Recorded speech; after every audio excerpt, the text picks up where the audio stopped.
Welcome to Real Estate Coaching Radio, starring award-winning real estate coaches and #1 international best-selling authors, Tim and Julie Harris. Real Estate Coaching Radio is the nation's #1 daily radio show for realtors who demand authentic, real-time coaching. Get ready for fluff-free, unfiltered, full-strength honesty about what's truly working to get you into action, helping others, and making money now in today's real estate market. Now to our hosts, Tim and Julie Harris. 3, 2, 1. Okay, we are live. Julie and I are fresh off a Zoom call. Zoom meeting 4022. And the one we just did was for Realty One in New Mexico, a really nice group of people. And we were, of course, talking about all these different, what we're calling now the agent bailout programs that hopefully all of you guys are leveraging to the max. And if you're not, make sure you text the word survival to 31996. Text the word survival to 31996. We're going to tell you how to confirm where your stimulus check is. We're going to tell you the shortcut to get an SBA PPP loan. We're going to tell you how to get unemployment, mortgage forbearances in all of your loans. The Emergency Disaster Relief Fund, you're going to have a shortcut for that one too, in the Main Street Lending Program.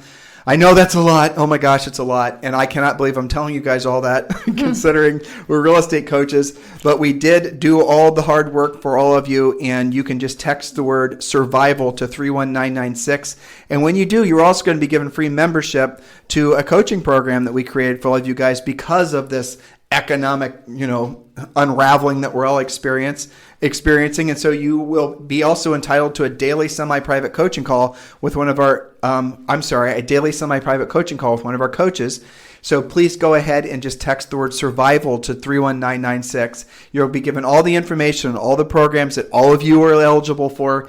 And we're going to tell you exactly how you guys can get the maximum amount of money from these programs. Just text the word survival to 31996. So welcome to today's podcast, Julie. Yes, we've been through, it seems like every day is like a week long just because there's so much going on. But I have to say, having wrapped up recently our premier coaching call where I get to talk to all of our great coaching clients, they are doing a fantastic job powering through this, making some changes, I had so many people say versions of this. They said, I was listening to your podcast about 3 weeks ago when you first said, quote, "Don't let your deals die." So I've been doing things that I wouldn't normally do to make sure that my deals don't die. And now we're hearing, things are closing. They might have been delayed or renegotiated, but you guys are doing a killer job. So kudos to our coaching clients. That's right. So again, just urgency here, guys. Make sure you're getting all over that information because the PPP loans went out incredible. They just basically, we're thinking that this latest round of whatever it is, $300 billion from the government is probably going to get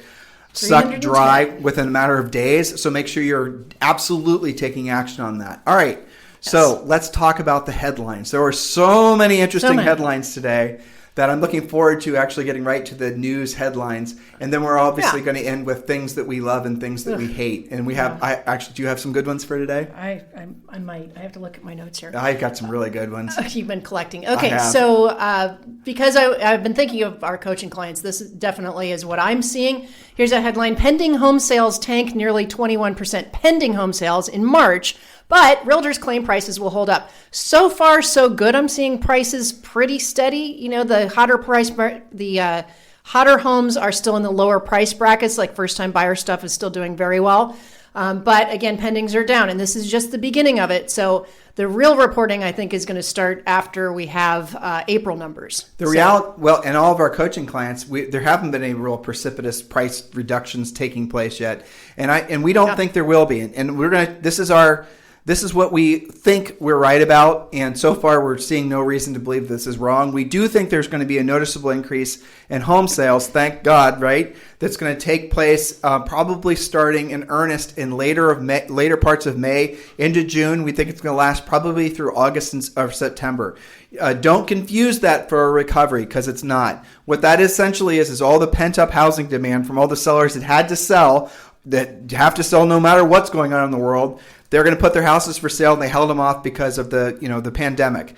Now, the pandemic technically is not going away until there's a vaccine or a therapy, and we're going to talk about that in 2 seconds. But the moral of the story is there is going to be a return to what's going to feel very much like a seller's market. And all of you must be doing everything in your power to make the most of that, because there's an excellent chance that towards the end of the year, we're going to return to something that's going to feel like a buyer's market and worse. Until there is a vaccine or a therapy that basically makes it so people feel comfortable that the coronavirus is not something that's going to, adversely affect their health and that of the health of their loved ones, until that happens, and most importantly now, until the unemployment rate starts to drop, until there's confidence that's returned to our country, until those things happen, we're not going to have any meaningful recovery in the economy. It is absolutely impossible, because the first thing that it takes for people to feel comfortable spending money, look at your own behavior. Are you feeling comfortable spending money right now?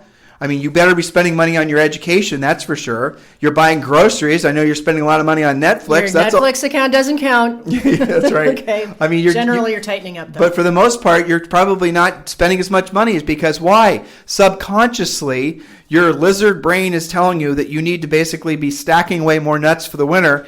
And this winter is going to be so wrought with peril between the fact that it's an election year. Everyone's going to try to scare you into, taking no action. And the stupid virus is probably going to return in the fall, assuming there's no vaccine. Oh, and then the news yesterday, a lot of you guys thought I was making it up. I was not making it up. Google this yourself. They really have, honest to God, video footage, the U.S. government, from guys inside fighter jets of, wait for it, if you didn't listen yesterday, you're going to think I'm making it up, UFOs. That was what the thing. That's right. And I said, sure, you guys are trying to trick me with something. Always. So I looked it up because I was skeptical, but no, it was released by the Pentagon. That's right. Because there was too much speculation. They wanted to say, this is real. And I think that the comment on it was, so there can be more research about extraterrestrials. Yes, so... Because, we don't have enough to deal with right now. Exactly. We have aliens. Pandemic, a global recession, maybe a depression, and now evidently we're getting visited by aliens. Not making it up, research it yourself. But look, the point is that who knows what the future is going to hold? I mean, would you have guessed 60 days ago we'd be dealing with this craziness? No, of course not. So in the interim, until there's at least a return to confidence in the economy, until there is at least some sort of, meaningful cure or, therapy for the coronavirus, people are going to be on edge. And as soon as we all start coming out of our first forced quarantines and we're seeing everyone walking around in masks and we're seeing businesses that we'd seen all of our lives that are no longer there, Main Street's no longer going to look like Main Street. Franchise restaurants and just all these businesses, guys, a lot of them were barely holding on, and most of them, you're going to see probably the biggest closures of businesses that you could possibly imagine. There's articles. Look, I don't want to go that deep into the bad news, but the reality of it is, and don't forget this, that the new normal is abnormal, and the quicker you accept that, and the quicker you say, okay, it is what it is, there's nothing I can really do about it, I'm going to learn how to survive and thrive in this market so that I can get to the point where I can profit from it.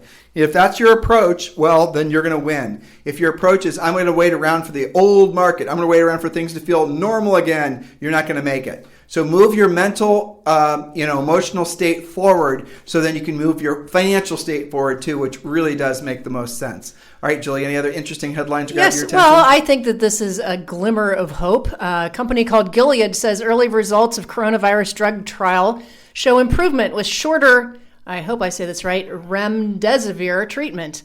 So we've been all paying attention to Dr. Fauci. He was very positive about that. Preliminary results of the drug trial showed at least 50% of patients treated with a 5-day dosage with that drug improved, and more than half were discharged from the hospital within 2 weeks. That's much faster than previous things that have been tried. So that's a glimmer of hope. This had 800 patients, and Fauci says it shows, quote, quite good news that the drug would set a new standard for care for COVID-19 patients.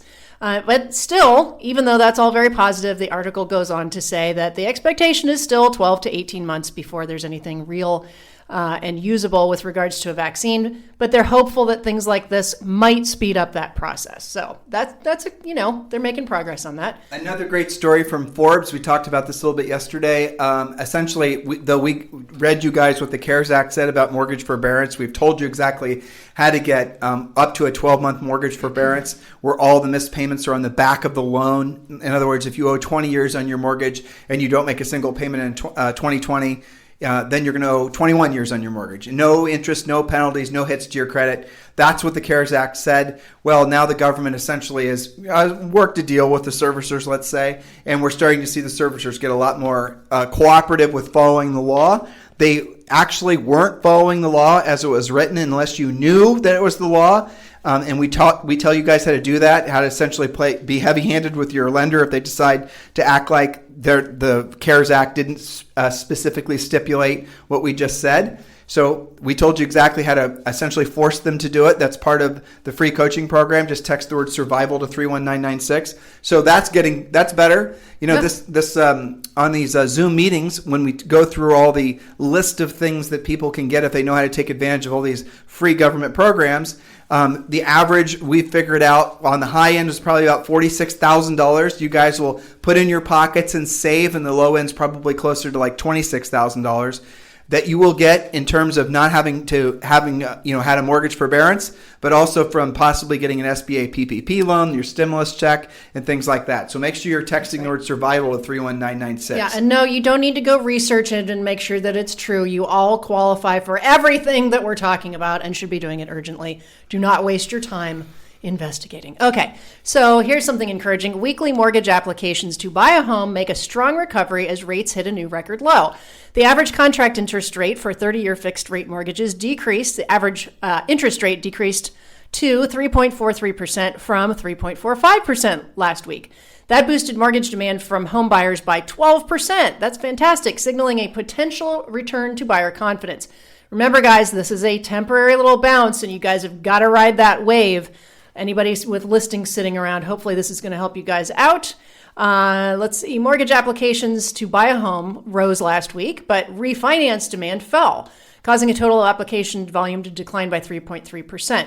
So, yes, we're going to see some of these homes sell off. Some of you guys still have some multiple offers. The interesting thing will be, again, 90 days, 120 days from now, what's going to be the matchup between listings on the market and buyers with the ability to buy, the enthusiasm to buy? That's when things are going to get really interesting. But for now, on this very day, things are looking pretty good with those applications increasing. Another headline, which I really like, was home builders suddenly see a jump in renters fleeing small urban apartments and doing new construction. And we keep on seeing more. It's sort of anecdotal, but it's becoming sort of like more than anecdotal evidence that macro housing trends are going to significantly change because of this, where people are going to start moving from urban environments and they're going to start moving back into semi-rural, if not just basically, neighborhoods that have bigger lots. And that's where they have not heavy-handed deed restrictions, because you're going to see a massive shift in people wanting to be more self-sufficient. And I think that's perfectly fantastic. You're going to see people that are going to want to know more about how to essentially take care of themselves. Because look, guys, how do you feel now that everywhere in the country there's a shortage of toilet paper? I mean, think about the insanity of that. How do you guys feel seeing how quick essentially things can come unraveled when the supply lines are essentially under stress? When you realize that, guess what? You can't take things that you've been able to take for granted your entire life for granted. All of us are essentially, all the things we thought were essentially, entitlements to being an American, they're all under stress. Well, we couldn't get bananas for the past month. How weird is that? I mean, there's a banana run? We live in Puerto Rico. I'm going to buy a banana tree. I mean, they literally have banana trees in Puerto Rico. Okay. What's the problem? And you couldn't buy bananas. No. Okay. Well, but anyway, so we got bananas today.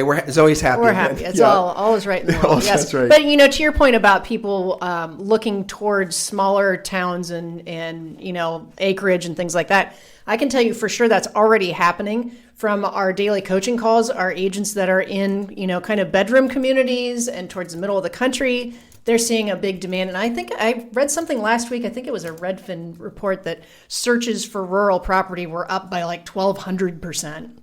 For like 1 acre or more. So that's interesting. Let's see. What else do we have? We've been reporting on this whole SBA thing for, getting the PPP through your lender. And we know that it's had some inconsistency and you guys are waiting. Well, here's an interesting weirdness that happened, which I think is good. Big banks temporarily shut out of small business relief portal, Treasury and SBA announce. So the smaller banks have a chance to actually get their stuff processed. So that's kind of, we're trying to stick to some good news here. What else do we have, Tim? Well, so I really like the story. This came out yesterday talking about the fact that there's been a fairly significant spike to the portals of people looking for houses. So look, guys, all this is good news for you. That's what we're trying to tell you. There's finally some good news.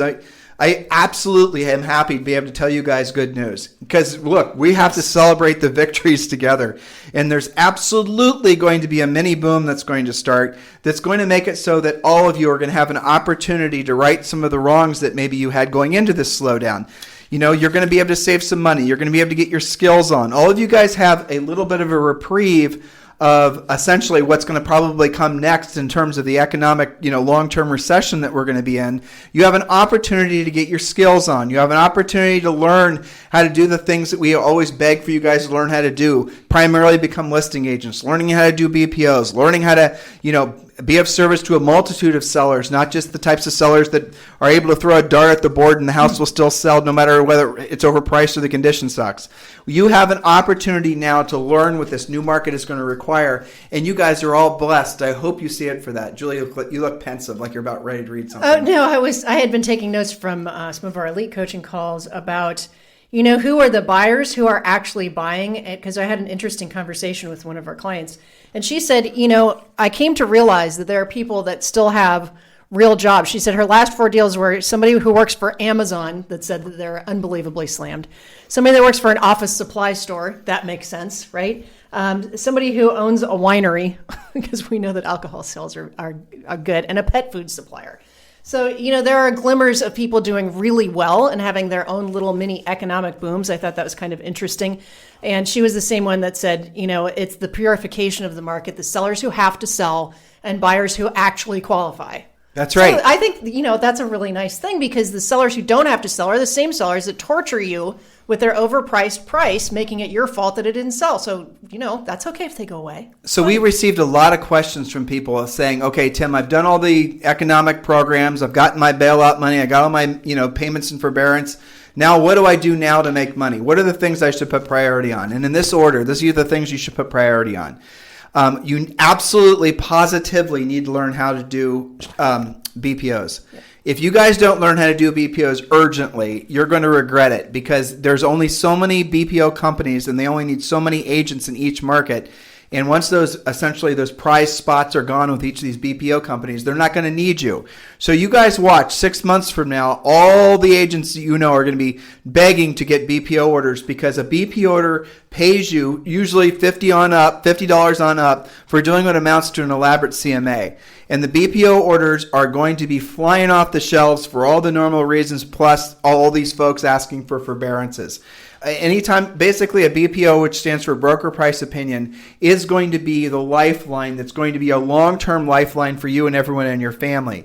And just simple BPO math, okay? If you guys do 3 BPOs a day, and let's say you do them on Saturday and Sunday, and each BPO takes you, let's say, a half hour. You got more efficient at it, then it takes you less time than that, but let's just say a half hour. You spend an hour and a half, and you've only made $150. So big deal, Tim. Well, what's $150 times 30 if you do it every day of the month? You're going to make $5,000 a month, which is going to basically be a floor on your cash flow, and it's not going to be dependent on a real estate transaction. This is going to give you guys the security that you need no matter what happens in the economy.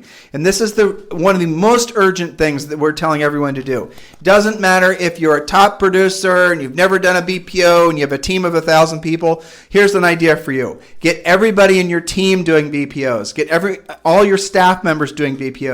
Get everyone doing BPOs. During the last downturn, we knew people who took basically their whole families became their own little private BPO mill. We knew one guy who spun it up to the extent that he was making $20,000 a month doing BPOs. Now he had like 3 kids and 2 of them were taking pictures. Yeah, I mean, it was a machine. It was an assembly line. But he wrote us an email and we talked to him, and he was so massively appreciated. If I remember correctly, he lived in Inland Empire in California, didn't he? Well, you have him. I have a gentleman in Detroit that was averaging $18,000. We had a great email floating around from somebody who lives in Las Vegas that said, quote, "Had I not learned how to do BPOs during the recession, I literally would be living under a bridge." Like, what? but it's true. So how would you like to have regular deposits, regular checks in the mail virtually every day because you get paid as you go here? And so the problem with awesome. the problem with BPOs, and again, I'm going to just be as clear as I possibly can. If you're going to be procrastinating and be lazy about getting to the front of the line of the BPO companies, you're going to lose your opportunity because once they have those prize relationships, they're gone. And also, if you're going to hit up the Google machine and try to find out where to do BPOs, you're going to fall in essentially, you're going to discover a lot of people that are trying to charge you to be on lists to do BPOs. Okay, all that stuff, 99% of it's just basically a scam. We give you the list of the companies that are ordering agents or asking agents to do BPOs now. We help you fill out the resume. We tell you what to say. We tell you how to become a preferred vendor for the BPO companies. All the adjustments. This is real BPO coaching that you get. And by the way, everything you learn from doing BPOs makes you a way better listing agent because you're going to be so much better at pricing, and it gives you a competitive advantage on listing appointments because you can talk about how different entities and lenders and hedge funds actually trust you to call the pricing with your BPOs. And by the way, did anybody else you talk to do that? No? Okay. You can trust my price. By the way, guys, why is nobody else in the marketplace that's selling you guys anything, right? I mean, we're coaches, right? We're selling you coaching. Why is nobody else telling you guys how to essentially, take advantage of all the bailout programs? Why is nobody else telling you guys to do BPOs? Why is everyone else telling you about the same stuff they always told you about before? The centers of influence, the past clients, the social networking, the branding. Why is everyone just talking about the same stuff? You know the answer is, right? Because they don't know what else to say. They don't know what else to tell you to do because they don't know. They never actually did it themselves, assuming they even sold real estate in the first place. A lot of people out that you guys have been listening to over the years who you thought were real estate gurus, you're going to soon discover know not just nothing about real estate, but they didn't really even know anything about what they are acting like they knew something about. And it's the whole when the tide goes back, you can see everyone that essentially is swimming naked. That's what's happening now. We want you to focus all your best energies every single day on being of service to other people because that melts your ego away. But also, we want you to focus on what's going to put money in your pocket the quickest. BPOs. We want you to learn next, and this is it. All of you guys are going to ask this question, what's the next best source of business for me? It's learning how to be a proactive lead generator. And there's about 20 different sources we tell you to chase, and all of them are going to lead to listings. We're talking about, by the way, if you want to learn how to do BPOs, text the word BPO to 31996. Text the word BPO, broker price opinion to 31996 and do that urgently. Text the word BPO to 31996. And again, after that, you're going to learn how to be a proactive lead generator. By a proactive lead generator, you're going to have to learn, we're going to teach you how to essentially work on expireds for sale by owners. We're going to teach you how to obviously go after your centers of influence and past clients. All of the things that we're going to show you how to do are skills-based and don't cost you anything. This is the advantage you have in a market like this. And you've got this little weird window where you can learn what you've got to learn so that you can basically thrive in the market that's coming our way. Because here's what matters most. In the market that's coming, if you're not skills-based, if you do not know how to actually do the real work of real estate, you won't last. Because everyone else is going to flock to all the easy button things that have no rejection. You cannot do that. You have to focus on the things that are going to put you in a position to help people and make you money. We talk about all this in our book, by the way, Harris Rules, that you guys can get on Amazon and Barnes & Noble if it's even in existence when the world opens back up again. So any other articles, Julie? You ready for your loves and your hates? I'm ready if you are. Okay. Mine are pretty short, so. Okay, you first. Okay, so let's see. Things I like. I came across an interesting article that was talking about how much better we have it in this pandemic versus the Spanish flu of 1918. So, for example, what did you do for fun? Because they had lockdowns. They had to stay in place. But you found out about it from the newspaper and from billboards that were on the side of the road. Well, they had basically board games to play, and they could, plant some stuff in the garden. Because you didn't have the internet. You didn't have apps. You didn't have cell phones. You barely had light in your house. And you might have been sick on top of it. So things that I like, our revisionist history, podcast is really good. I have another one that I like called sticky notes. These are things totally unrelated to pandemic, unrelated to real estate. Sticky notes is about classical music. I'm learning all kinds of things, even though I have a classical music background. There's all sorts of cool things that I didn't know. So that's very, cathartic, I would say. Things that I hate, I kind of laugh at this because you and I were on a walk and since we were in Texas for a long time, we sort of have an aversion to snakes and spiders and big things that can eat you, bite you, sting you, etc. And you did a little hop skip because there was a twig in the road that looked like a giant spider. Oh, you thought that was funny? I did think it was funny, but I still hate spiders and snakes. And I laughed because one of my Facebook friends posted an actual Puerto Rican spider. They do come that big. Are you kidding me? So that's on my hates list because I really thought we had gotten away from that. Oh, Lord.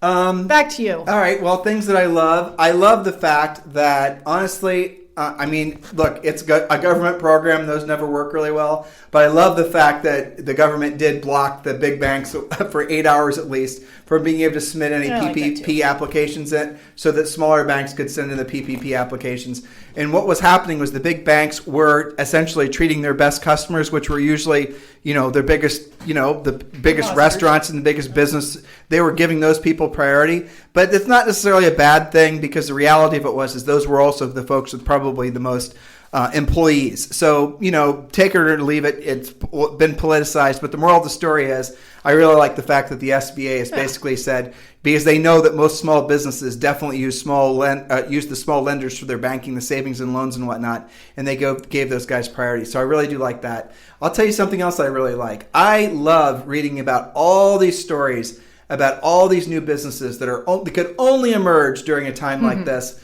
where basically everyone's locked in their homes. There's going to be just, guys, you let your minds go. Some of you are going to think of a $1 billion idea and you're going to be off in a tangent, a different direction, because this pandemic has created an environment for you to let your creative juices flow. And you're going to see, look, here's a great example.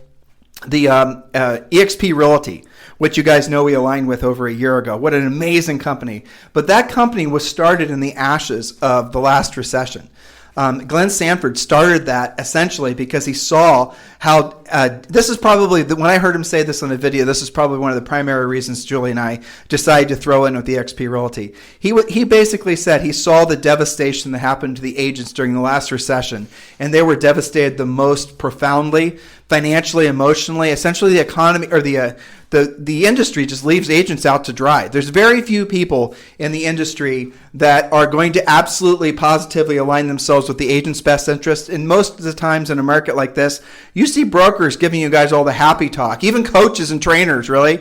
They'll tell you all the happy talk too, but no one's actually going to slow down enough to say, hey, listen, this is what you, Mr. Individual Practitioner, have to do. Julie and I's heart and soul will always be individual practitioners. We see ourselves as real estate agents. We're not, but I mean, Julie has a real estate license, but we see ourselves as that person. Those people that we were when we were in our early 20s, our first year in the business where we sold over 100 houses. That's what Julie and I channel every day, that same energy.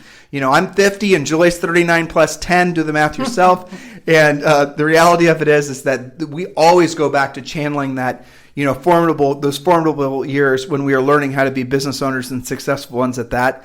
So when we see, things happening that are entrepreneurial, it excites me. And so I'm seeing all kinds of different businesses that are going to start to evolve. And I'll tell you something else. It's going to be fascinating to see what happens to all the whole VRBO market. Yes. What happens to all the shared economy? When was the last time you guys heard that overused phrase, the shared economy? Well, what's going to happen to all the Uber drivers? And what's going to happen to all these businesses? All that stuff. Well, okay, well, maybe they don't make it. Then what emerges and fill the gap? What emerges, where are these iBuyers going to come back? Maybe they will, maybe they won't. Are the institutional buyers going to come back and gobble up all the single family homes that are under $225,000? Maybe they do, maybe they don't. So these are all the opportunities that you guys can look forward to. So things I hate, what do I hate? I think I hate most of all people protecting themselves at the cost of people that they are morally obligated to protect. I think that's what I hate the most. Well, remember the email we got last week from the agent who had, I think she was with her own brokerage or something now, because last time around she said, the broker came out and they were all, flowers and roses, everything swell, but meanwhile they were silently going bankrupt and packed up the office in the middle of the night. And sucked up all the commission. And so, you really have got to keep an eye on this and take care of your own self first. That's why we've started talking to you guys almost 60 days ago about this, of making sure that you keep your own house in alignment. And I, Tim, you were talking about eXp. It's the only agent-owned brokerage out there. And they've been online from the beginning. They're not trying to just patch different things together and all of a sudden figure out how to go virtual. That's how it was born. That's right. And it's an amazing company. Listen, if you guys would like to join Julie and I, if you'd like to be a partner in our EXP crew and our team, why don't you just go ahead and text me directly at 512-758-0206.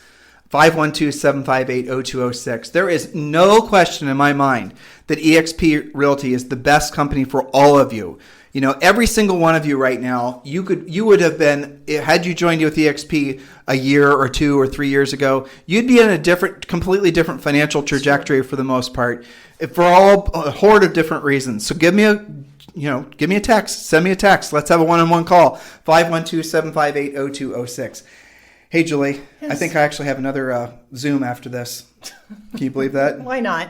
Why not? Hey, look, if we got to basically be on Zoom meetings all day. That's what we do. I forgot to shave yesterday, and I had to shave between the second and the third one because the person that was hosting the event complained. Nice. So I looked like a hobo. Maybe you need to use that EXP avatar more. Yeah, exactly. Maybe that's it. All right, guys, you got to take action. Take care of yourselves, take care of your family, and take care of your clients. God bless, guys. We'll talk to you on the show anytime. You can listen to us and replay it anytime at Stitcher or iTunes or over on our main website, timandjulieharris.com. It is our pleasure and our honor to be your real estate coaches or your future real estate coaches. And thank you sincerely for continuing to make this the number one listened to daily podcast for real estate agents in the country. Thanks and God bless. This program has been a presentation by Tim and Julie Harris, Real Estate Coaching. For more information on our real estate coaching and training programs, visit our website at timandjulieharris.com. Remember to tune in weekdays at noon for upcoming shows. And until next time, thank you for listening to Real Estate Coaching Radio with Tim and Julie Harris. This podcast is a part of the C-Suite Radio Network. For more top business podcasts, visit c-suiteradio.com.